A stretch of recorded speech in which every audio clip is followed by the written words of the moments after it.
Hola, bienvenidos a otro episodio de Código Abierto. Hoy nos visita el doctor Eduardo Gerón. Es analista jurídico, reconocido en todos los medios de comunicación, ex juez y abogado especialista en derecho penal. Con su visita vamos a tratar diversos temas que tienen que ver con el derecho penal, con la inseguridad, con diversas aristas que transita el derecho penal. Así que bueno, doctor, muchas gracias por estar acá, muchas gracias por su tiempo. Un gusto compartir con ustedes. Gracias. Para ir rompiendo un poco el hielo y hacerle una consulta que tiene que ver con su función, usted es ex juez, ¿cómo transitó la magistratura judicial? De la forma que lo hacemos, de que lo hicimos, creo que la gran mayoría de los que empezamos la carrera judicial. ¿Cómo la empezamos? La empezamos en ese momento como meritorio. ¿Qué era meritorio? Meritorio era ir a un juzgado, trabajar gratis, hacer, por esa es la palabra meritorio, hacer mérito, y el día que se presentaba una vacante, que el juez lo nombrara en el último cargo. A mí me tocó estar 7 meses de meritorio, a otros les tocó más todavía. Tenía compañeros que estuvieron 2 años, por ejemplo, antes de poder Yo estuve 2 años de meritorio. ¿Vos tuviste 2 años? 2 años de meritorio. Mirá. Y no entré al Poder Judicial en ese momento, pero entré después, pero estuve 2 años de meritorio. Gran mérito. Gran mérito, sí. Y después, bueno, uno empieza la carrera judicial como en el cargo de pinche, ¿no? Que es el auxiliar de séptima, el primer grado de todo, y después uno va ascendiendo en la carrera, ¿no? Fui secretario, después fui fiscal, y después terminé siendo juez, y después me retiré cuando vi que ya sí llevaba muchos años y que no quería quedarme allí. Me faltaban todavía más de 20 años para poder jubilarme, que quise irme a ejercer la profesión, y junto con otros 2 colegas que estaban en la misma situación que yo, nos fuimos, abrimos un estudio y empezamos a trabajar. Después con los años me quedé solo, y ahora tengo en el estudio con dos colaboradores muy eficientes que me ayudan para poder desarrollar la tarea, ¿no? Todos los días. Qué bueno. Bueno, vamos a tratar uno de los aspectos que tiene que ver en materia de seguridad e inseguridad. ¿Cómo ve hoy a la Argentina, doctor, en materia de seguridad? La Argentina viene tradicionalmente muy mal en materia de seguridad. ¿Por qué? Porque a ningún gobierno le interesó la seguridad hasta ahora. Yo creo que la primera vez que un ministerio de seguridad, y yo no tengo ninguna afinidad con Patricia Bullrich, ni tampoco ninguna contra, obviamente, pero destaco que haya sido la primera ministra de seguridad que se ocupó de realmente que no haya inseguridad en los lugares donde puede ejercer. Y eso creo que hay que destacarlo, porque anteriormente siempre la seguridad fue algo que no interesó, a pesar de que a la gente era quizás una de las cosas que más les preocupaba, y lo decían las encuestas. Nunca la seguridad preocupó a los gobiernos, mucho peor todavía, donde se empezó a vituperar a la policía. Se enseñó a que la policía no podía, por ejemplo, hacer una requisa, aunque viera a una persona que realmente podía ser un sospechoso, no lo podía interrogar. Y después, cuando un policía intervenía en un procedimiento y terminaba lastimado el ladrón o el criminal, etcétera, terminaba el policía enjuiciado, y todo eso llevó a que no quisieran actuar para no tener problemas después. ¿Y todo eso en qué termina? En que la seguridad pasa a ser cosa de nadie. Nadie le interesa, y por supuesto que en todos los ámbitos hay. Si uno entra en el ámbito de las carcelario, tampoco hay ningún tipo de de seguridad, porque por ejemplo lo que estamos viendo que pasa en las cárceles del Gran Buenos Aires o de Buenos Aires, de que se llama por teléfono para amenazar y para extorsionar a víctimas porque tienen celulares para poder hacerlo, uno dice, ¿cómo es posible que estando presos una persona tenga facilidades de tener un celular, que pueda extorsionar, etcétera, y que las autoridades vean esto así sin importarle? Eso creo que es lo que la gente está deseando que cambie. Y tener, obviamente, que se considere la seguridad, como por ejemplo el caso de la baja de la edad de imputabilidad, que ahora está en boga porque fue aprobado por una de las cámaras, falta que sea aprobado por la otra. ¿Qué es esto?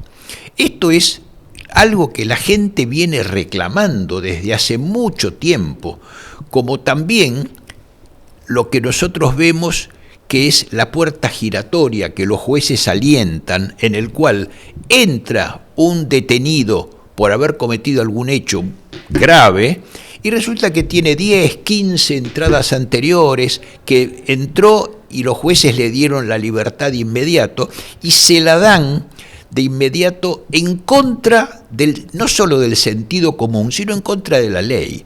Porque para poder dar la libertad tienen que darse dos circunstancias. Primero, que no se vaya a fugar. Segundo, que no vaya a entorpecer la investigación. Habría que agregar también de que no vuelva a cometer otros delitos, ¿no?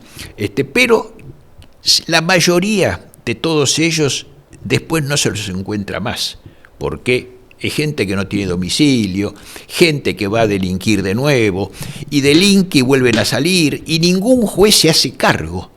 Entonces, se creó una doctrina que se llamó a sí mismo garantismo, pero de garantismo no tenía absolutamente nada. ¿Por qué? Porque las garantías son no solo para los delincuentes, son para la víctima. ¿Y cuál es la garantía que hay que darle a un delincuente? La de tener un juicio justo. Esa es la garantía que hay que dar, no la de ponerlo en libertad cuando no corresponde, porque eso no es una garantía, eso es algo que se le da y que no corresponde. ¿Y cuál es la garantía de la víctima? La garantía de la víctima es tener al que lo robó, al que le mató un familiar, juzgado, y que haya justicia con esa persona, que se la condene si es culpable. Esa es la garantía que hay que darle a la víctima. Y cuando nosotros vemos que la víctima no elige ser víctima, la víctima es elegida por el delincuente, el que elige ser delincuente es el victimario. Entonces, aquí se le ha dado al delincuente montones de garantías. Por ejemplo, se lo deja en libertad cuando tiene que cumplir una condena mucho antes de lo que la ley prevé.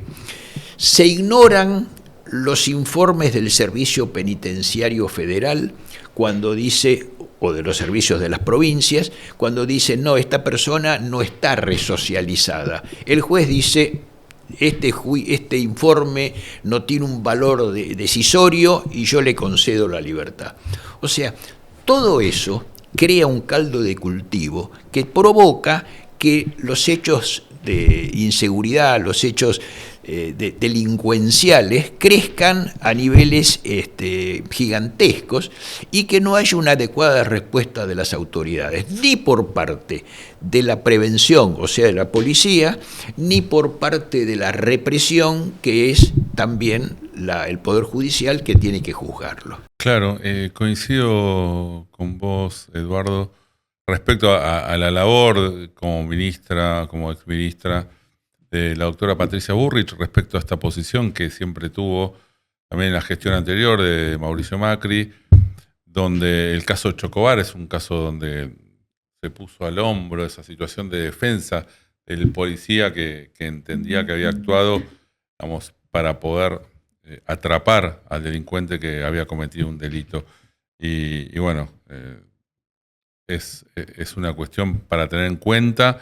Creo que esta nueva reforma que se viene en el Código Penal va a tener en cuenta distintas situaciones respecto a la actuación policial para que obviamente después no sean juzgados como delincuentes por ciertas actividades que tienen que ver con el quehacer de un policía, ¿no? Que tienen que ver con combatir el delito. Por supuesto, por supuesto. Y lo que acabas de mencionar sobre la reforma del código es fundamental, pero fundamental. ¿Por qué? Porque este código, primero, vamos a decirlo claramente, el Código Penal se dictó en 1921, entró a regir al año siguiente. O sea que en 1921 hasta hoy pasaron 105 años. Claro, la realidad del año 21 fue distinta a la del año 40, a la del 50, a la del 70. ¿Qué pasó en todo ese tiempo? Se fue reformando. Empezaron a haber parches por todos lados que se hacían en o bien en reformas sobre el código o bien en leyes especiales.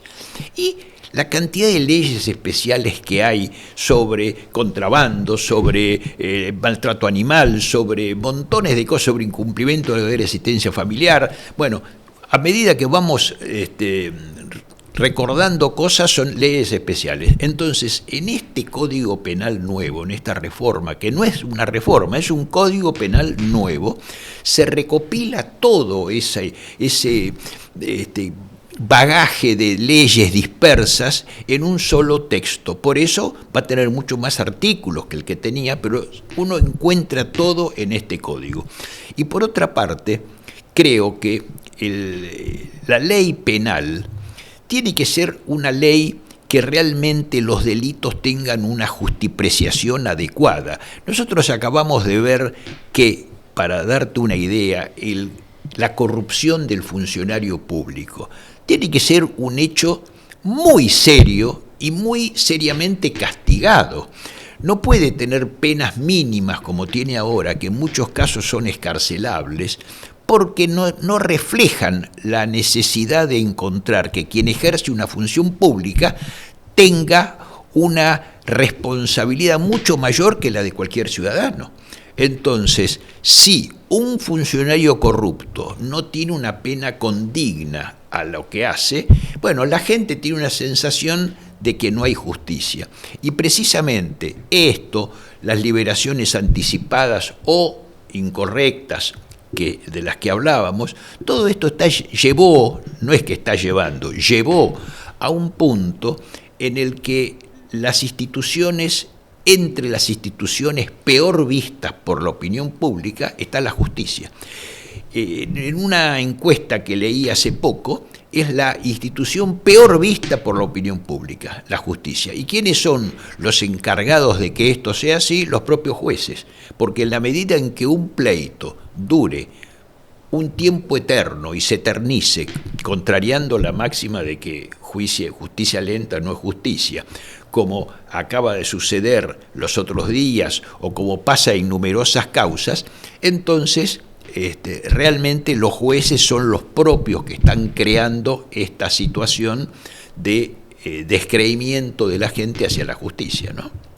Sí, que la causa judicial sea un chicle que sea interminable, que dure años, cuestión que no se puede explicar de forma racional ni razonable por ningún medio. Los jueces que tienen que explicar esa situación, ¿por qué esas demoras? No tienen manera. No tienen manera porque no hay explicación posible. ¿Qué es lo que se dice? Se dice que el exceso de trabajo. Y no es el exceso de trabajo el argumento que se puede dar. ¿Por qué? Porque si fuera el exceso de trabajo, todos los juzgados tendrían que tener la misma tardanza en los pleitos. Y no, nosotros vemos que hay algunos tribunales que son más expeditos, más rápidos que otros, y otros que son mucho más lentos, que dejan prescribir las causas, se eternizan, y todo esto está revelando una inadecuada utilización del tiempo o una falta de experiencia en lo que se está haciendo, o lo mucho peor es un doloso accionar judicial de decir no me ocupo y dejo que las causas prescriban. Hay una cierta tendencia que uno lo ve en la gente cuando se queja, que habla de que tal juez o tal juez deja dormir las causas, para que no tener la necesidad de tener que expedirse sobre determinadas cuestiones, especialmente cuando hacen a cuestiones políticas. Y esto le atañe mucho a la justicia federal, que es quienes tendrían que dar el ejemplo para mostrarle a la gente que son independientes, y esto lo digo sabiendo que hay muchos jueces que honran al Poder Judicial, pero también hay muchos otros que no lo honran, ¿no? Entonces, lo ideal sería que todos los jueces sean independientes. Había un viejo juez allá a principios de siglo, o no muy a principios de siglo, pero para los años 20 y pico, que una vez lo llamó un presidente de la República y le dijo a un juez de instrucción: doctor, quisiera verlo en mi despacho para hablar con usted. Y el juez le contestó: doctor, hay tanta distancia de su despacho hasta el mío como del mío hasta su despacho, así que si quiere hablar conmigo, lo espero aquí. Esos eran jueces con que hacían valer su derecho, hacían valer su judicatura y que no se prestaban a tener ningún tipo de juego con el poder político. Lamentablemente no es lo que nos mostró la realidad en todos los últimos años, ¿no es cierto? Pero bueno, siempre se espera que las cosas cambien, porque si no tenemos esperanza en que vamos a cambiar para mejor, bueno, prácticamente nos vamos muriendo en vida, ¿no? Claro. Respecto a la calificación y la denuncia que se le hizo a los manifestantes hace unos días porque fueron considerados sus acciones como actos terroristas. ¿Qué opinión le merece, doctor, esta situación en particular? Esto es un tema que realmente no es la primera vez que se produce. Cada vez que el Congreso, y especialmente cuando, porque esto también hay que decirlo, especialmente cuando el gobierno no es peronista. Entonces, cuando el gobierno no es peronista y el Congreso está tratando alguna ley que ellos juzgan que afecta a sus derechos, entonces se invade la plaza del Congreso, se tiran piedras, se rompe todo, se destruye todo. Y bueno, como primera medida, cuando hay destrucción, no solo hay daño intencional, y es un delito. El daño intencional es un delito, quiere decir que tendrían que ser juzgados por ese delito. También tendrían que reparar los daños, hacerse cargo, pero claro, como no tienen absolutamente nada esta gente como para cobrarse, ¿a quién habría que cobrárselo? A las agrupaciones que los traen, porque ellos tendrían que ser responsables, ¿no? Y por otro lado, en cuanto a que tirar, por ejemplo, una bomba Molotov a un grupo de gente, ¿eso qué es? Si se muere alguno no me importa. Entonces, eso es un acto, realmente es un acto terrorista, porque ¿qué diferencia hay hacer esto como entrar a una estación y tirar tiros así al tuntún y que matar al que venga? Si tuvieron suerte de que aquí no hubo daños y no hubo lesionados, es una cosa, pero si aquí hubiera habido un lastimado, hubiera habido un muerto, hubiera sido alguien que no tenía nada que ver, podía haber sido un policía, podía haber sido alguien que pasaba por allí, podría haber sido un legislador, cualquiera, sin importar si han tirado la bomba. Y eso sí, eso pasa a ser un acto terrorista, un acto que, como la Constitución lo dice, va contra el sistema democrático, ¿no? Entonces es lógico que el que las hace tenga que afrontar las consecuencias de sus actos. De alguna manera lo que quiere hacer esta gente es afectar el funcionamiento normal del sistema democrático, que es el Congreso, ¿no? Por supuesto. Sancionando una ley. ¿Cuál es entonces el límite judicial, el límite jurídico entre protesta y delito? ¿Cómo ves ese juego ahí? Tendría que ser un límite fácil y simple, porque son dos derechos en juego. El derecho de protesta, por ejemplo, que no solo está cuando se cometen este tipo de hechos, sino el de corte de una calle, por ejemplo. Entonces está el derecho de protesta, está el derecho de la gente de circular, y acá está el derecho de la gente de que no la agredan. Entonces, podemos simplemente decir de esta forma: la protesta tiene cabida y tiene validez en tanto en cuanto no interfiera con otros derechos, en tanto y en cuanto respete los otros derechos, o sea, respete el derecho de circular, respete el derecho de no ser lastimado, de tener seguridad, son todos derechos de la gente. Cuando se violan esos derechos, la protesta esa pasa a ser ilegal. La protesta tiene que encauzarse dentro de límites perfectamente determinados por la autoridad. Cuando los excede o cuando viola la ley, ya esa protesta es ilegítima. Así de simple. Nunca se lo ha aceptado acá. Acá hasta se acepta, se ha llegado a que insulten, escupan a la policía, le peguen a los policías, y todo eso sería absolutamente increíble de que suceda en otro país, por ejemplo. ¿Cómo se ha llegado a ese grado de que la autoridad se pierda de esa manera? Y en todos los órdenes pasa eso, porque el maestro no es respetado, van los padres y le gritan, le pegan inclusive, los médicos del hospital, que ahora, ya desde hace mucho, reciben golpes o tienen que pasar por situaciones de violencia extremas porque los pacientes o los familiares de los pacientes piensan que a lo mejor el paciente está sufriendo y no corresponde. O sea, se ha perdido por completo la noción de autoridad, y eso ha sido alimentado desde arriba hacia abajo, y ahora va a costar mucho trabajo regenerarlo. Por eso pienso que un problema económico en el país lleva su tiempo para arreglarlo, pero un problema de tipo institucional, un problema de tipo moral, un problema de tipo de los valores de la vida, va a llevar mucho tiempo, porque, por ejemplo, ahora cuando un joven sabe que ni su padre ni su abuelo trabajaron nunca en la vida y se mantuvieron con que todos nosotros tuvimos que mantenerlo por medio de planes, etcétera, ¿qué podemos esperar de ese chico? Tiene que haber un cambio muy grande, y todo esto va a llevar mucho más tiempo que arreglar una cuestión económica. Sí. Para mencionar un caso emblemático que hayas tenido como profesional, como abogado penalista, recuerdo, la producción me acercó el caso del ingeniero Santos, que recordemos es un caso de justicia por mano propia, fue por el robo de un estéreo.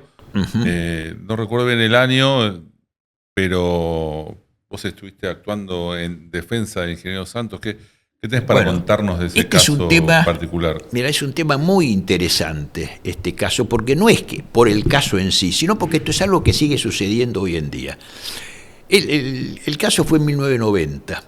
Resulta que el ingeniero Santos le habían robado 13 veces el pasacassette del auto.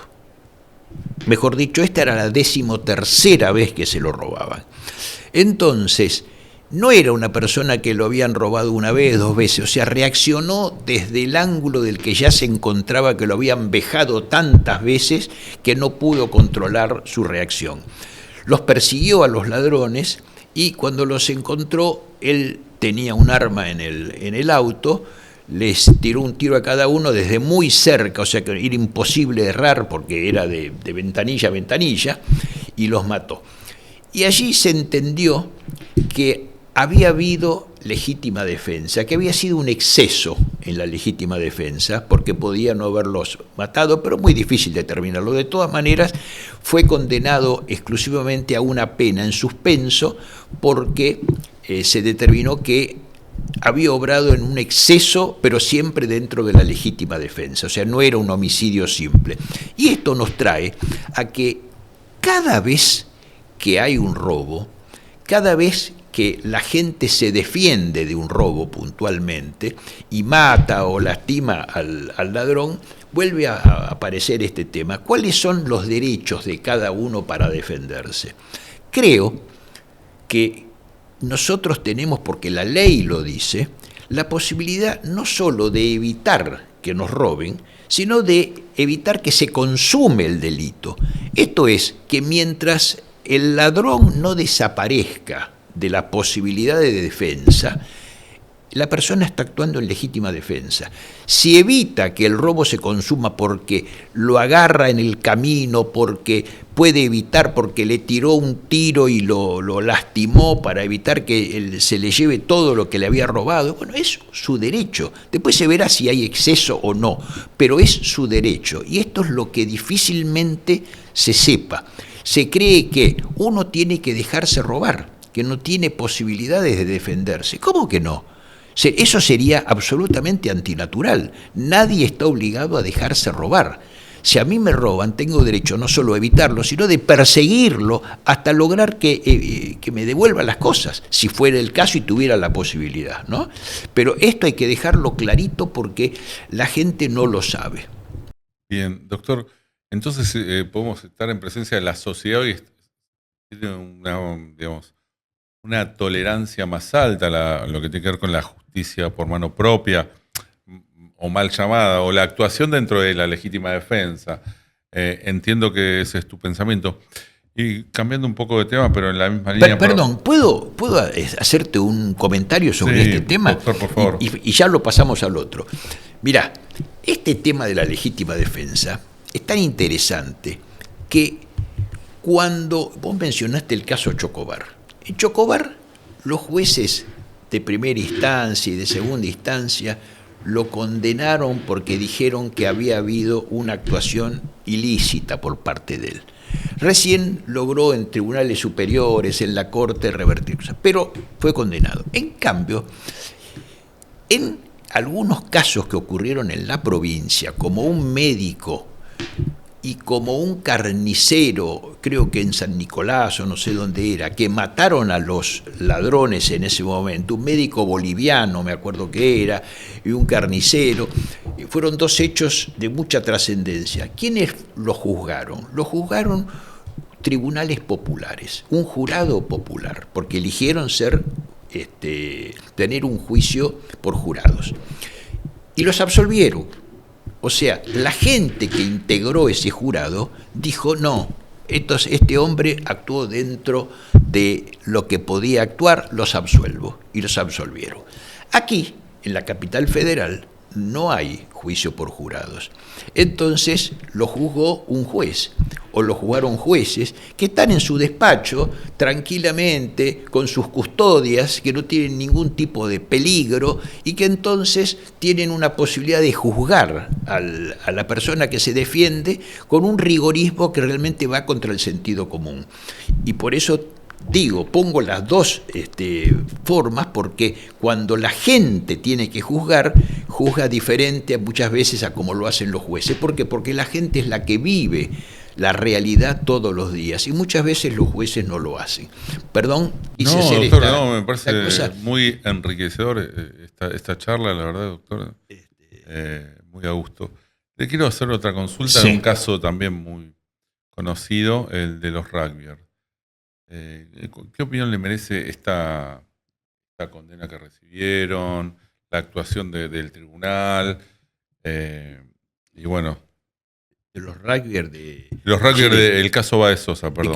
Sí, porque hubo otro caso en Tucumán hace unos días. Sí, y otro en Batán también hace poco, ¿no? Bueno, es un caso que realmente cuando se juntan en grupo y empiezan a cometer violencias y grupos violentos, creo que tienen que ser juzgados de esa forma. El tribunal lo juzgó, dijo que tenían que ser pasibles de una condena de prisión perpetua porque el hecho de haber atacado todos los que hemos visto los videos y lo que nos enteramos, fue una cosa tremenda, realmente fue matar a una persona que ya estaba inerte, ¿no es cierto?, que no tenía forma de defenderse y sin embargo la siguieron atacando con una, como siendo fuera de sí. Entonces, estas cosas tienen que ser cada una de ellas un ejemplo. Me parece que aunque las condenas tienen que ser para el que está cometiendo un hecho, no es que tienen que ser para que la sociedad lo juzgue, pero estos hechos muestran a la gente que los jueces no están ausentes, no están en Narnia, sino que están aplicando la ley. Y realmente todos estos hechos de violencia, cuando son grupales y aprovechan esa situación, hay que terminar con esto y creo que se merecen las penas más graves del Código Penal. La aplicación me parece absolutamente válida y creo que el tribunal tuvo una actuación perfecta. ¿Piensa que la sociedad de alguna manera se vieron presionados por la sociedad, por este contexto y demás de reclamo de justicia al fallar? No vamos a decir que los jueces viven en una cabina de cristal. Todos nosotros tenemos influencia externa. Puede ser que esa influencia haya tenido eco en los jueces, pero, aunque no lo hubieran tenido, creo que salvo una visión abolicionista de la justicia, hubiera tenido una actitud contraria. ¿Por qué digo abolicionista? Porque estábamos hablando del falso garantismo antes, ¿no? En el cual hay una corriente doctrinaria que viene ya desde hace varios años, que ahora está en franca decadencia, pero todavía tiene mucha gente que se creó, que se crió y se formó con estas doctrinas en las facultades de Derecho y que después fueron abogados, jueces, fiscales que la llevan a cabo y que son los que realmente hablábamos de que ponen en libertad, que realmente no se preocupan de la víctima sino del victimario, etc. Entonces, creo que esa situación ha llevado a extremos absolutamente diría, injustos, porque tener una actitud como la que tuvo el tribunal que será, para muchos podrá haber tenido una influencia de la opinión pública o no, pero que se ajusta a derecho, es algo que realmente los jueces tienen que vivir una realidad, tienen que vivir esa realidad para actuar. Y cuando tienen que ser duros, bueno, tienen la obligación de serlos. Esa es la actuación de un juez. No tener, porque si no, se daría el caso de que el que tiene que aplicar la ley penal no la aplica. Es lo que se llama el abolicionismo del derecho penal. Y esto, como lo dice mi querido amigo Marcelo Romero, que dignificó la función de fiscal en La Plata, dice, sería como tener un cura que realmente descrea de la religión, ¿no es cierto? Entonces, tener un juez que aplica la ley penal y que es abolicionista, o sea, que no la quiere aplicar, sería como un cura ateo. Esta es la realidad. Contanos un poco, para que la gente, el concepto de abolicionismo, una síntesis, para que la gente que no es abogada pueda entenderlo. Bueno, esto nació, lamentablemente, con la figura de una persona que lo encumbraron, que se llamó Zaffaroni. Lo encumbraron porque realmente era un tipo que tenía lauros, se pasó su vida judicial en congresos en el exterior, llegó a ser juez de la Corte y formó en la Facultad de Derecho camadas de abogados y de profesores con la consigna de que el derecho penal tenía que favorecer al delincuente, que el delincuente era un producto de la sociedad, que se había formado así porque no había tenido oportunidades, entonces había que tenerlo en cuenta y demás. Y se llegó a extremos tan graves como, te voy a contar, por ejemplo, uno que tuvo mucha difusión en su momento, pero que después las cosas caen en el olvido, entonces hay que recrearlas y repetirlas. En una oportunidad, un portero de un edificio viaja en el ascensor con una chiquita de 8 años, hija de uno de los copropietarios del departamento. En el medio del trayecto para el ascensor, apaga la luz y le hace hacer una felatio a la chiquita en la cosa.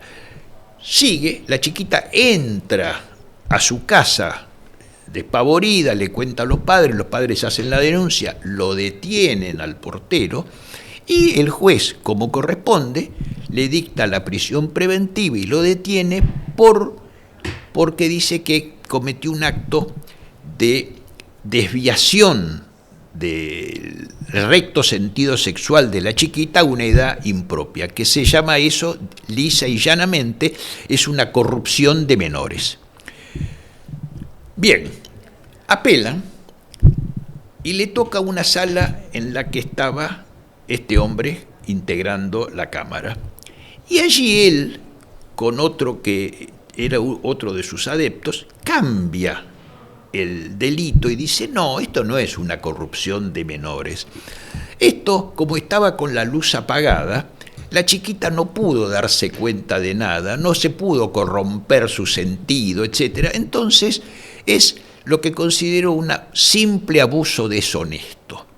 Ahora, cuando sepamos la diferencia entre lo que es el abuso deshonesto y la pena que tiene el abuso deshonesto referido a la corrupción de menores, que tiene una pena mucho más grave, es una pena que no puede ser dictada en suspenso, es una pena a cumplir. El abuso deshonesto es un tocamiento inverecundo que puede ser en la vía pública, en cualquier lado. O sea, es un hecho muy menor. Finalmente, entonces, al portero le dieron una pena muy menor y ni siquiera la terminó cumpliendo preso, sino en libertad. Entonces, este tipo de cosas, que hay que recordarlas porque forman el abolicionismo, significan, ¿qué es el abolicionismo? Es, no aplico la ley penal como está planteada. No la aplico y encuentro argumentos para no aplicarla. Que los argumentos siempre son sociales. Este delincuente se formó porque la sociedad no le dio los elementos necesarios como para que pueda tener otro camino.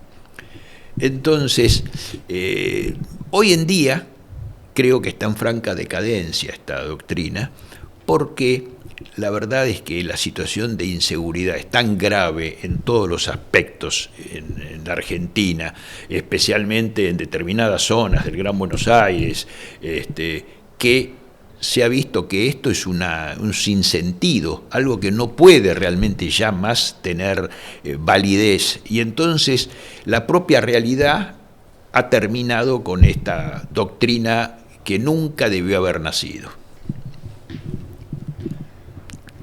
Bien, doctor, para ir cerrando, ¿la Argentina, desde su punto de vista, tiene un problema de leyes o un problema del sistema judicial? La Argentina tiene para mí un problema de cumplimiento de la ley, donde el que no cumple la ley no tiene una sanción condigna.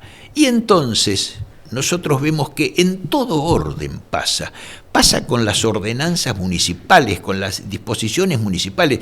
Si yo estaciono en un lugar prohibido y a mí no me sancionan, no me llevan el auto, no me ponen una multa, inmediatamente al otro día toda la calle está llena de autos, porque la gente tiende a no cumplir la ley, salvo que tenga consecuencias el no cumplimiento. Y entonces acá, dictada la ley, está hecha la trampa para no cumplirla. Una vez, te cuento esta anécdota, vino hace muchos años el alcalde de la ciudad de Berna, en Suiza. Entonces lo entrevistó el diario La Nación en una vieja nota hace varios años, y el cronista le dice, obviamente, bueno, ustedes tienen este orden porque ya de por sí son innatos en el cumplimiento de la ley. Y dice, no se confunda, le dice el alcalde. En cuanto nosotros descuidemos la sanción en una generación, ya la otra no la cumple.